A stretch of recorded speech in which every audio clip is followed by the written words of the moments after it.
그래서 사랑하고 축복합니다. 인사해주세요. 사랑하고 축복합니다.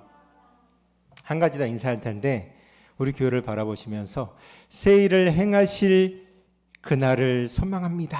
한번 그렇게 마음의 결단이 있으셨으면 좋겠습니다. 더욱더 우리의 삶 속에 하나님께서 채우시고 또 이끌어 가실 그 은혜들을 함께 바라보고 함께 꿈꾸고 이곳에서 그런 역사들이 넘쳐나는 그 은혜의 역사들을 함께 바라볼 수 있기를 소망합니다.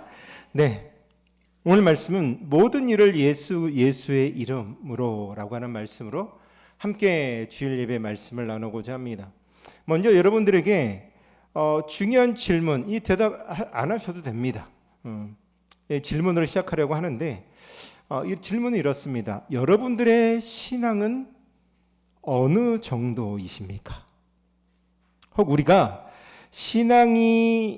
신앙이 주일 아침 딱 주일만 예배 준비하고 나올 때만 기뻐하고 또 활기찬 모습으로 나오고 있지 않은가? 그 외에 하루하루는 반대로 때로는 힘을 잃고 잠들어 버리는 순간들이 우리의 삶 속에 있지 아니한가? 라고 하는 질문을 드리고 싶습니다. 가정에서, 직장에서, 일상에서의 만남 속에서 과연 예수님이 여전히 나의 주인이신가? 라고 하는 질문을 드리고 싶고 또 여러분들이 그 질문 앞에 속으로 대답하였으면 좋겠습니다. 많은 사람이 신앙을 이렇게 이야기를 합니다. 물론 대부분의 믿음의 그 걸음을 걸어가는 사람들은 그 신앙은 내 일상의 전부입니다 라고 고백을 하지만 그 일부분 중에는 나의 신앙이 삶의 한 부분이라고 이야기를 하고 그렇게 믿고 나아가는 사람들이 있습니다. 우리가 살고 있는 그런 삶의 영역들, 일의 영역이나 가정의 영역 옆에 종교라고 하는 영역의 방을 하나 만들어 두고 때로는 내가 필요할 때만 그 종교의 방을 열어서 내 신앙의 방을 열어서 내가 그때만 주님을 찾고 그때만 예배하고 그때만 찬양하고 있지 아니한가라는 거죠. 근데 성경은 우리에게 신앙은 그런 것이 아니다라고 말씀을 하고 있습니다. 신앙은 삶의 일부분이 아니라 삶의 모든 부분을 움직이고 있는 컴퓨터의 운영체제와도 같다라는 거죠. 집에 컴퓨터 한 대는 다 있으시죠.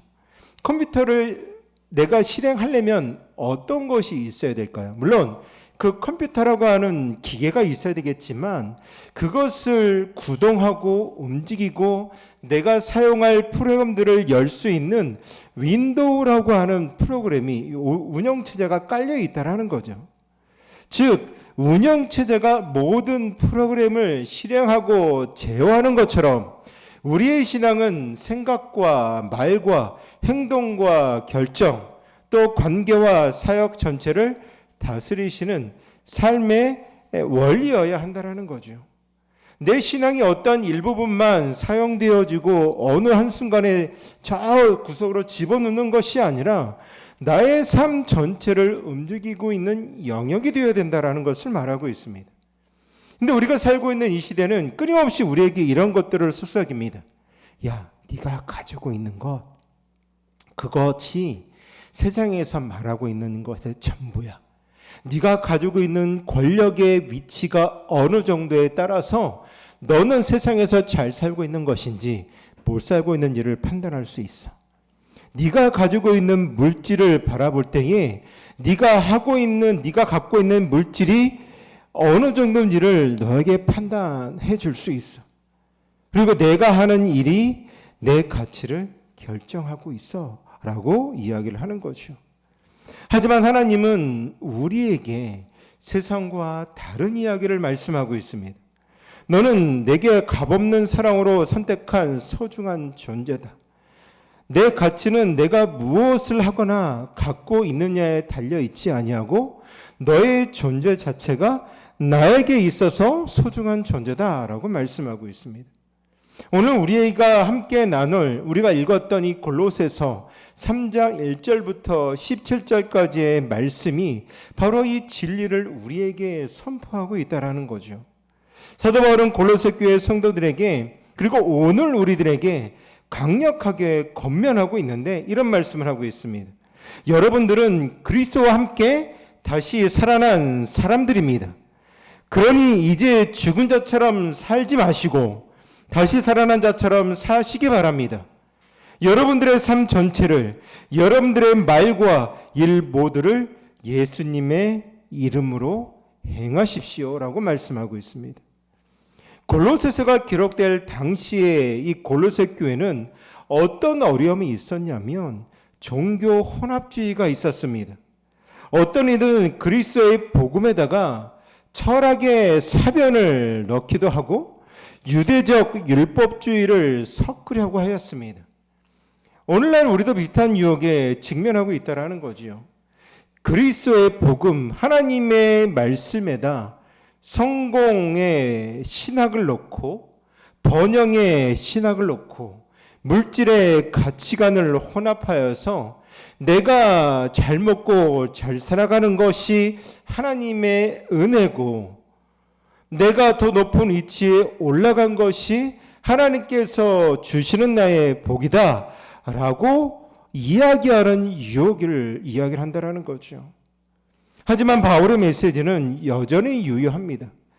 그리스도만이 우리에게 있어서 유일한 분이시고 그분 안에서 우리는 모든 것을 가졌다라고 말씀하고 있습니다. 오늘 이 말씀을 통하여서 우리의 시선이 저 세상을 향하여 있는 것이 아니라 낡고 부끄러운 옛사람이 옷을 벗어버리고 그리스도께서 주시는 영광스러운 새로운 옷을 입기를 예수 그리스도의 이름으로 축복드립니다. 첫 번째로 우리가 봐야 될 것은 위의 것을 추구하는 삶입니다. 1절과 2절 말씀인데요. 성경책이 있으시면 1절과 2절 말씀을 함께 읽도록 하겠습니다. 그러므로 너희가 그리스도와 함께 다시 살리심을 받았으면 위의 것을 찾으라. 거기는 그리스도께서 하나님 우편에 앉아 계시느니라. 위의 것을 생각하고 땅의 것을 생각하지 말라. 바울은 위의 것을 생각해야 될 것을 명령하고 있습니다. 근데 이 명령의 전제 조건은 뭐냐면 너희가 그리스도와 함께 다시 살리심을 받았다면 우리가 다시 한번 그리스도와 함께 살아남을 우리가 경험했다면 이라고 이야기를 하는 거죠. 즉 이것은 뭐냐면 저와 여러분들의 새로운 신분을 이야기하고 있습니다. 우리가 죄의 자녀, 마귀의 자녀로서의 삶이 아니라 다시금 예수 그리스도를 통하여서 부활을 입고 새로운 생명을 얻은 자로 살아간다면 이라고 하는 거죠.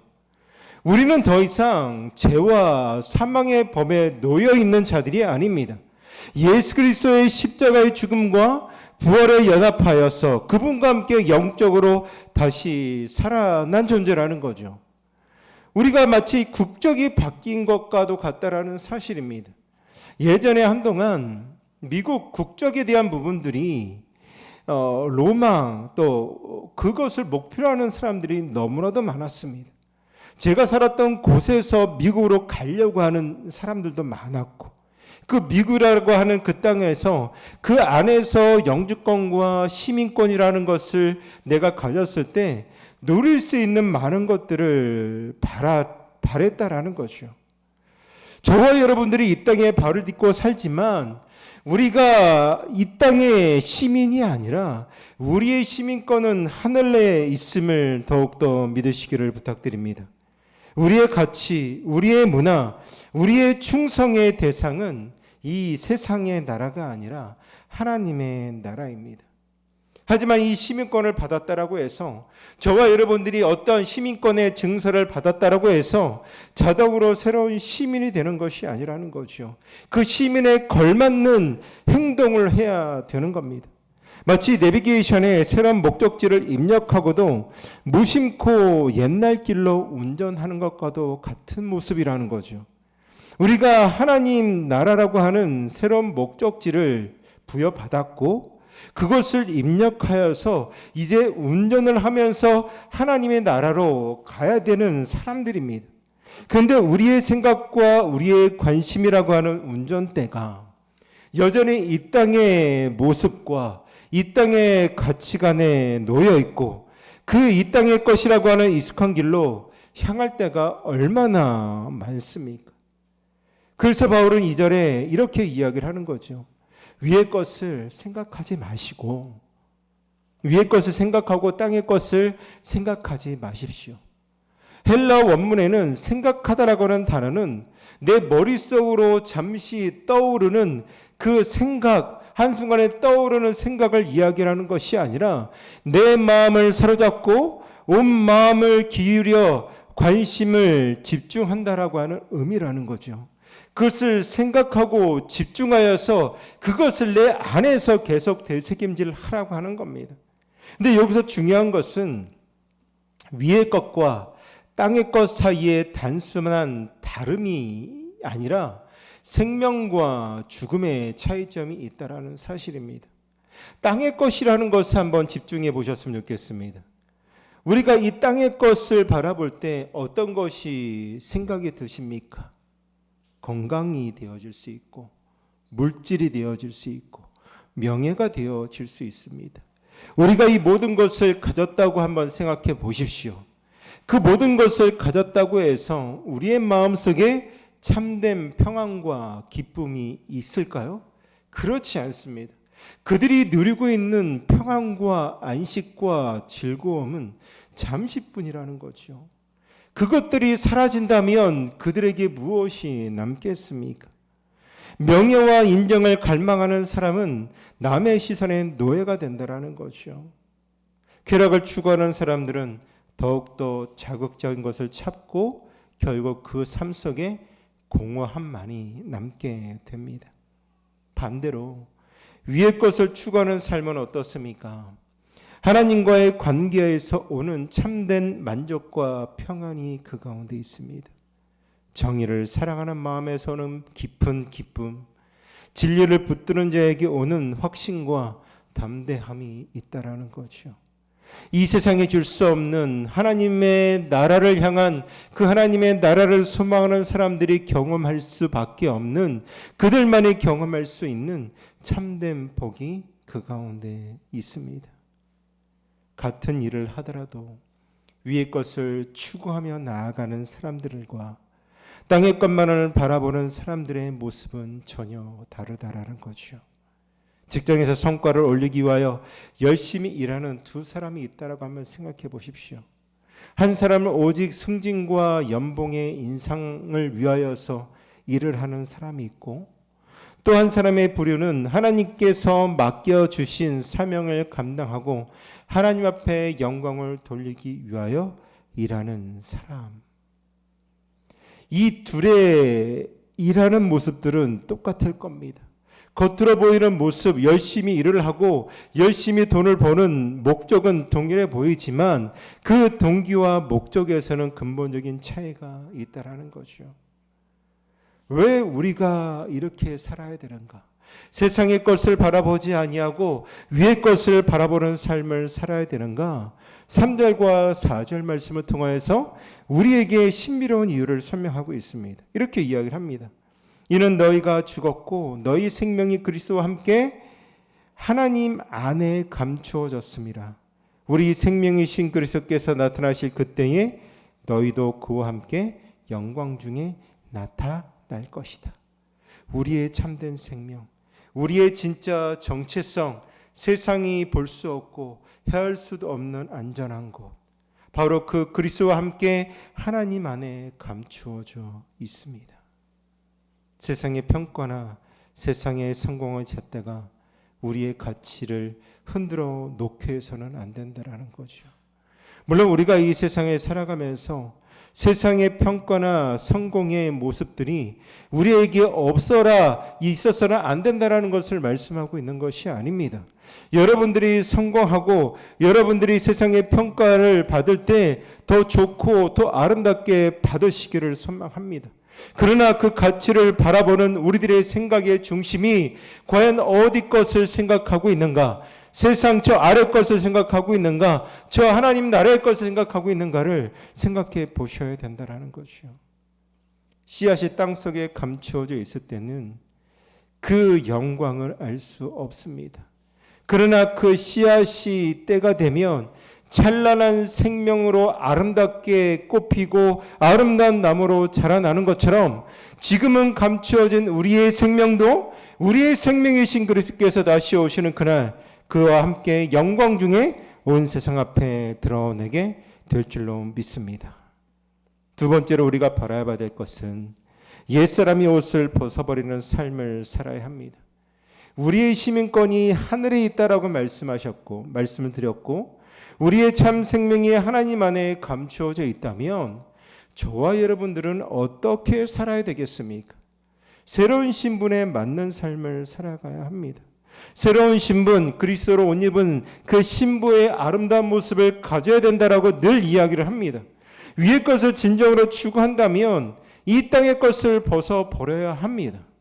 5절 말씀해 보시면 그 버려야 될 것을 이야기를 하고 있는데 그러므로 땅에 있는 지체를 죽이라. 곧 음란과 부정과 사역과 악한 정욕과 탐심이니 탐심은 우상 숭배니라. 바울은 단호하게 죽여야 될 것을 말씀하고 있습니다. 헬라 원문에서 이 죽이다라는 것은 완전히 그 생명을 끊어 버린다라고 하는 의미라는 거죠. 이 땅에 있는 지체를 죽이라. 이 땅에 있는 지체의 생명을 끊어버려라 라고 말씀하고 있습니다. 이것은 단순한 절제나 또한 내가 관리해야 될 것을 이야기하는 것이 아닙니다. 내가 살이 쪄서 음식을 잠깐 조절하는 그러한 것들을 넘어서서 마치 내가 가지고 있는 몸속에 정말로 악한 것이 발견되어졌을 때에 그것을 수술로 완전히 제거하는 것처럼 내 안에 꿈틀대고 있고 내 안에 자라가고 있는 그 죄의 욕망들을 향하여서는 타협이나 공존을 우리가 바라보는 것이 아니라 완전한 절제와 완전한 단절이 우리 가운데 필요합니다. 정원을 망치는 잡초를 그냥 두어야 되겠습니까? 잡초를 뽑아내야 그 정원의 아름다운 꽃들이 잘 피지 않습니까? 뿌리채 뽑아야 그 잡초가 죽지 않겠습니까? 바울이 말하는 이 죄들이 바로 우리의 영혼의 정원을 망치는 독초라는 것이요. 특히 바울은 이 목록의 마지막에 어떤 것을 이야기하냐면 탐심은 우상 숭배다라고 말씀하고 있습니다. 탐심이 왜 무거운 죄일까요? 그것은 우리의 마음에 교묘한 거짓말을 속삭이기 때문입니다. 저것만 가지면 진짜 행복할 거야. 내가 저 집만 가지고 있으면 진짜 행복하게 살 수 있을 거야. 내가 더 좋은 차를 가지면 내가 행복하게 살 수 있을 거야. 그 자리에 하나님의 자리에 돈과 성공과 쾌락을 올려놓게 만든다라는 것이요.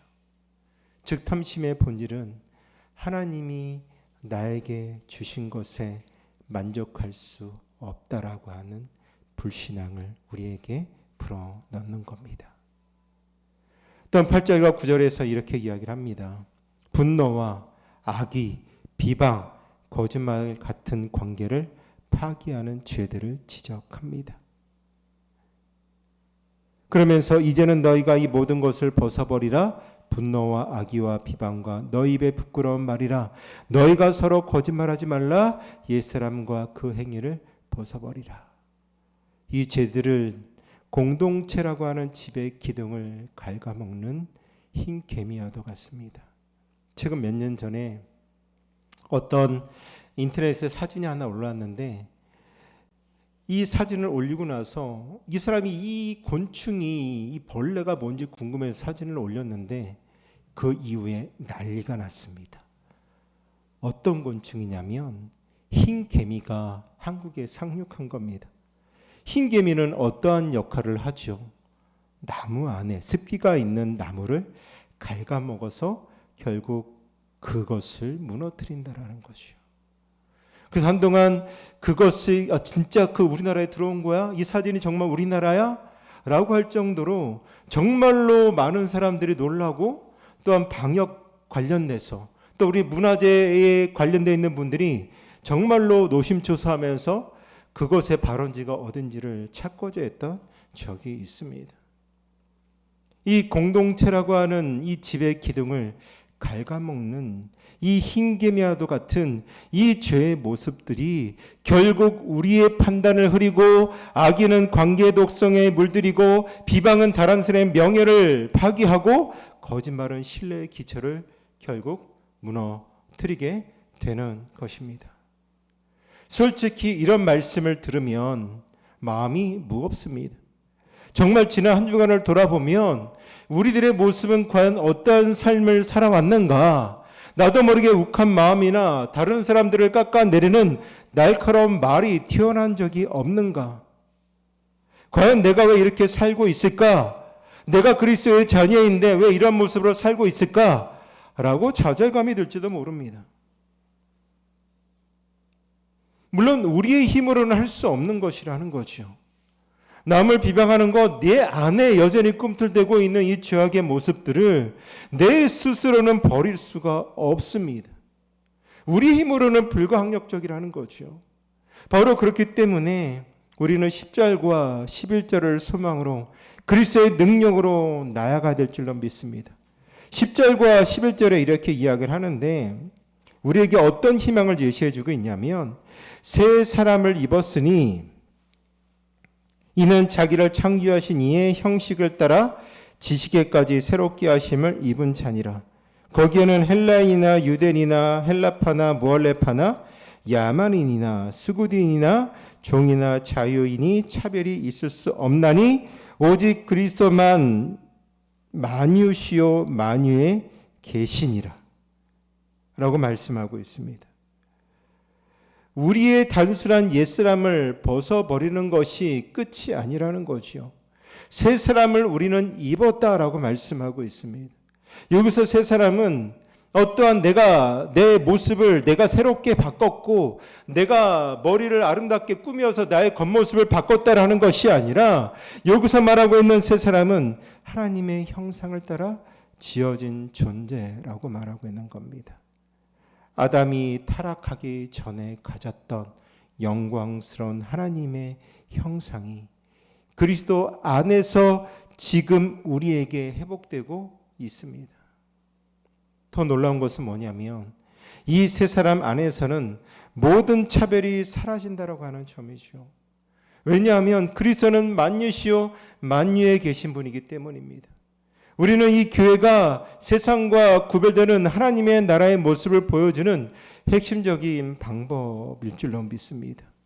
세 번째로 우리가 바라봐야 될 것은 새 사람의 옷을 입히는 삶을 살아가야 합니다. 옛사람의 옷을 우리가 벗어버렸다면, 옛 모습을 버렸다면 이제는 무엇을 해야 되냐면 단순히 하지 말라라고 하는 목록에서 끝나는 것이 아니라 우리를 비우신 이후에 더 좋고 아름다운 것으로 저와 여러분들을 채워가십니다.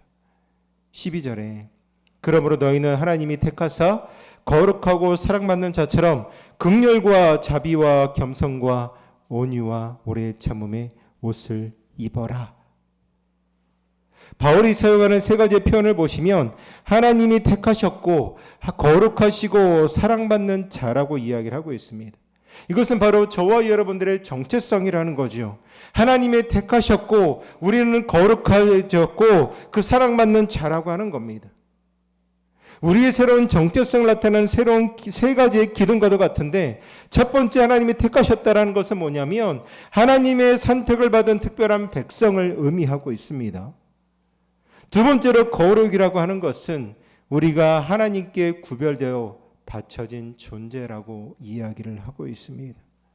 마지막으로 사랑받는 자라고 하는 것은 하나님의 특별한 사랑의 대상이 저와 여러분이라고 하는 사실입니다. 이 놀라운 정체성을 가진 우리는 그에 걸맞는 옷을 입어야 하는 거죠.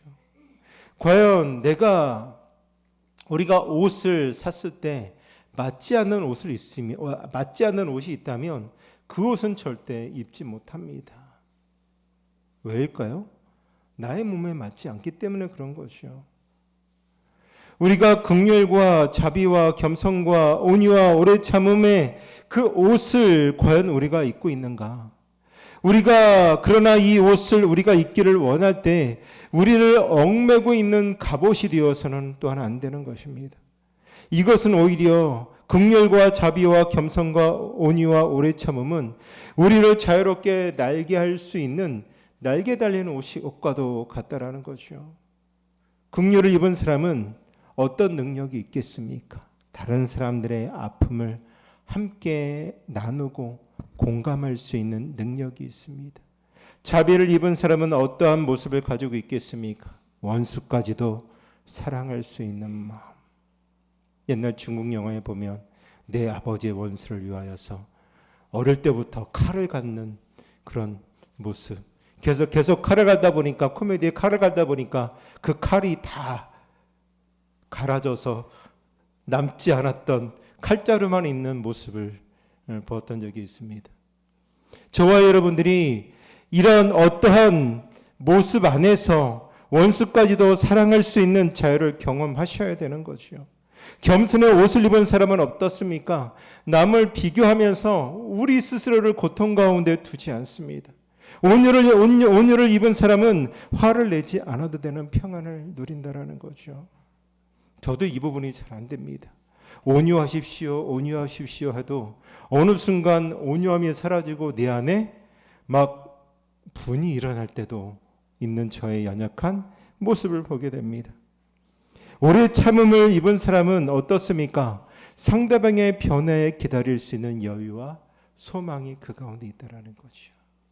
우리가 이러한 옷을 입을 때 비로소 13절의 삶을 살아낼 수 있는데 어떤 삶이냐면 서로 용납하여 피차 용서하되 주께서 너희를 용서하신 것 같이 너희도 그러할 거다라고 말하고 있습니다. 용납한다라고 하는 것은 상대방의 부족함과 다름을 인정하고 받아들이라는 겁니다. 그리고 용서는 더 깊은 차원으로 상대방이 나에게 실제 잘못을 했다 할지라도 그 잘못을 덮어두고 관계를 회복하는 것이죠.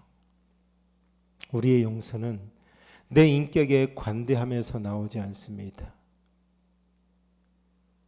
도저히 갚을 수 없는 빚을 탕감받은 자로서 주님께 받은 그 용서를 다른 사람들에게 흘려보내는 것이죠. 서로 용납하고 피차 용서하는 삶은 어떤 개인의 덕목을 이야기를 하는 것이 아닙니다. 이것이야말로 우리 교회가 교회 안에 모인 사랑하는 성도들이 세상과 구별되는 하나님의 나라의 모습을 보여줄 수 있는 가장 중요한 핵심이라는 거죠. 그리고 14절에 이 모든 옷을 하나로 묶어주는 허리띠, 바로 사랑을 더하라 라고 말씀하고 있습니다. 긍휼과 자비와 겸손과 온유와 오래 참음이라고 하는 성품들도 사랑이라고 하는 띠로 하나가 되어지지 않으면 결국 이것은 흩어져 버리는 겁니다. 사랑이라고 하는 띠로 단단히 묶였을 때 비로소 저와 여러분들은 새 옷을 입은 그리스도인이 될 줄로 믿습니다. 그리고 그때 15절 약속처럼 그리스도의 평강이 우리의 마음의 심판관이 되어서 모든 갈등과 염려 속에서 최종 판단을 내려줄 것이고 그 감사가 우리의 삶의 자연스러운 열매로 맺혀지게 되는 것이죠. 그렇다면 이토록 아름다운 새 옷을 입은 우리는 우리의 힘으로 그 옷을 입고 살아갈 수 있겠습니까? 이 아름다운 옷을 저와 여러분들이 스스로 입을 수 있겠습니까? 절대로 불가능합니다. 바울은 내가 이 옷을 입을 수 있는 것은 이 모든 변화가 가능하게 한 단 하나의 동력은 뭐냐면 바로 그리스도의 말씀이라고 하는 겁니다.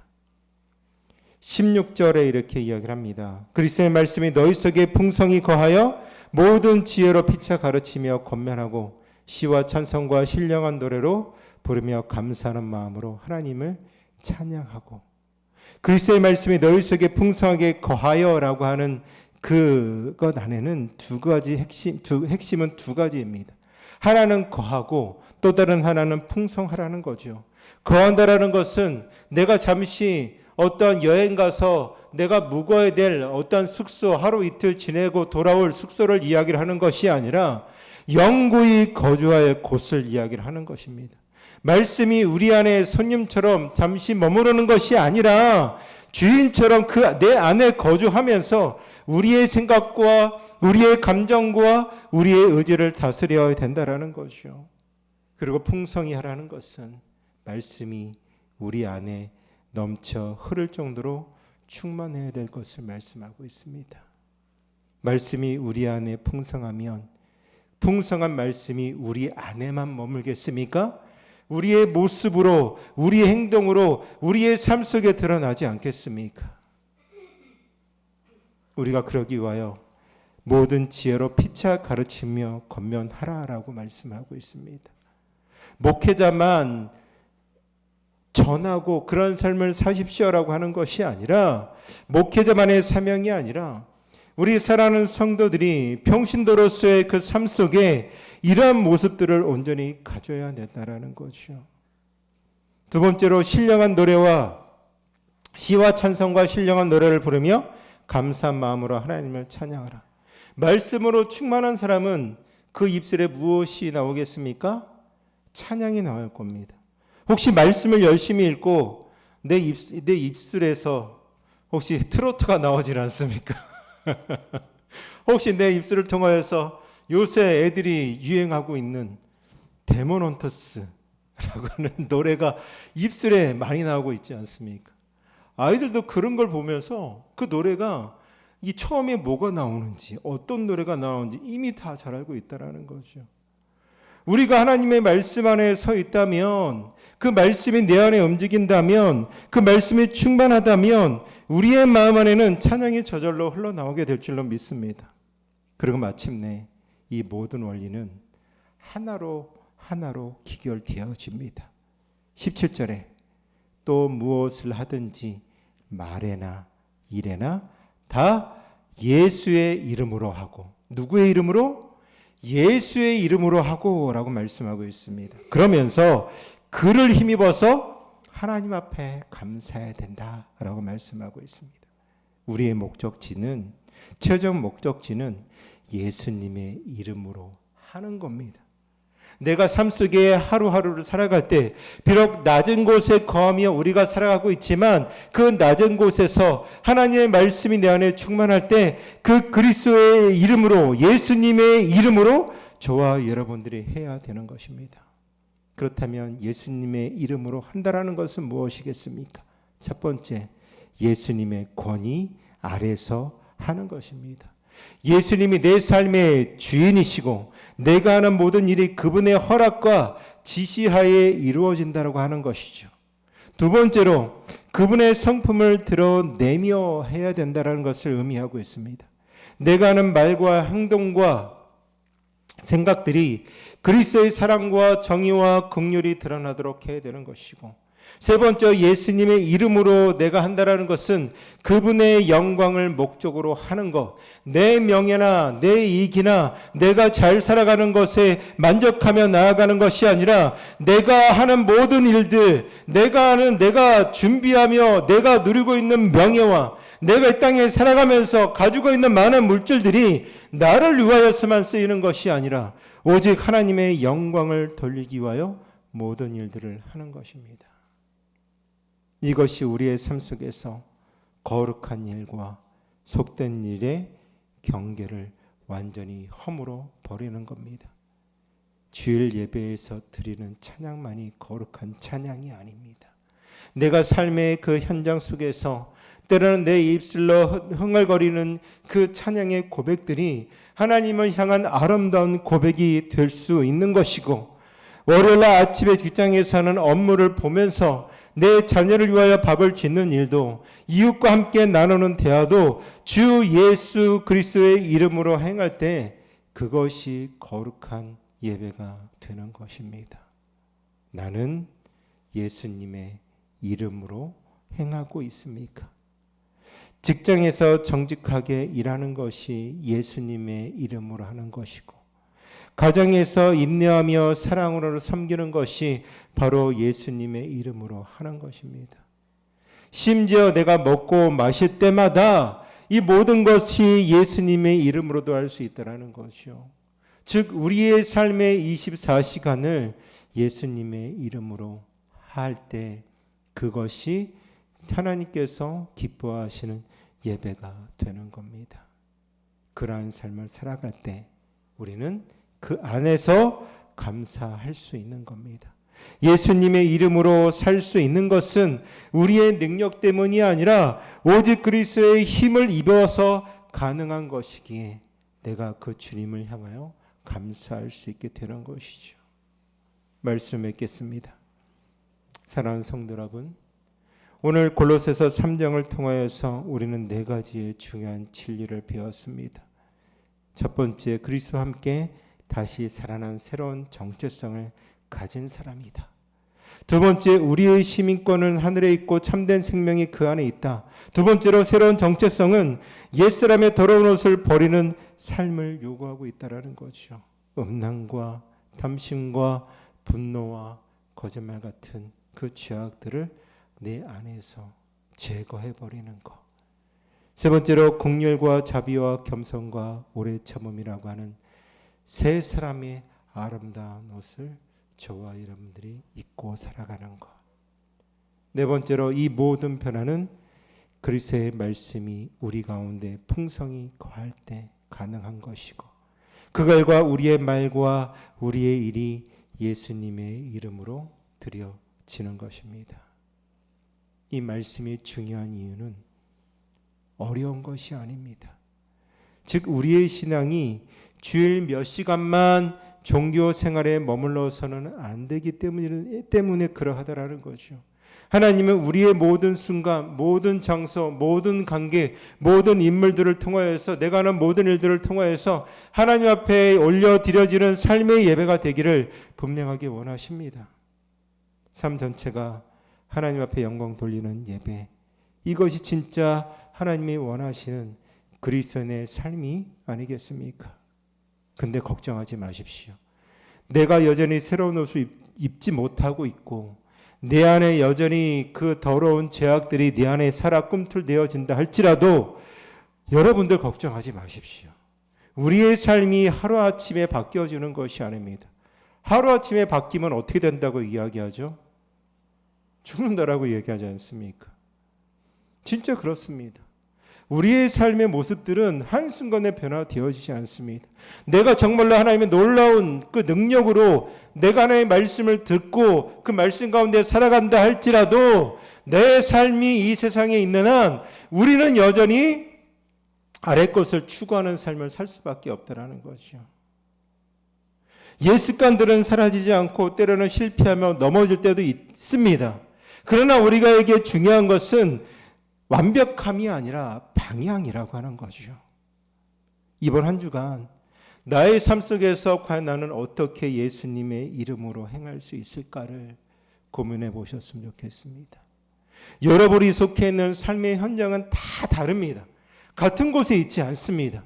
그러기에 여러분의 삶 속에서 내가 예수님의 이름으로 할 수 있는 것이 무엇인지를 생각해 보고 여러분들이 그곳으로 방향을 정하셨을 때 그것을 행하시고, 비록 내 그것을 하지 못했다 낙심하지 마시고 내가 그 방향을 정했다면 내가 하기 위하여 애쓰며 노력하고 말씀에 거하고 함께 찬양하며 나아간다면 결국 우리는 그 가운데서 승리하게 될 줄로 믿습니다.